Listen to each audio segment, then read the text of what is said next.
सकाळे सकाळे पानी पीवा पाई बहुत जनक अभ्यास थाए सकाळु सकाळु पानी पीले दिन जाकर हाइड्रेशन भल मेंटेन हुए बॉडी पाई किंतु जदि आपण खाली पानी बदल रे पैड पानी पिउचंती आपन को कौन कौन बेनिफिट मिलिबो जानिले आश्चर्य हेबे।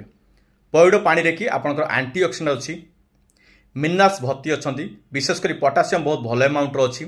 जदि आपण माने सकाळु सकाळु काम को जीवा पूर्व पैड पानी पीबे ताहले पोटासियम जेहेतु अधिका अछि आपनकर प्रेशर कंट्रोल रहइबो, ब्लड सुगर मध्य आपनकर कंट्रोल करिवो काहेकि ना पैड पानी डायबिटीज पेशेंट मानक पई भलो एवं यह प्रॉपर हाइड्रेशन मेंटेन करियो आपन को दिन जाक एनर्जेटिक लागिवो।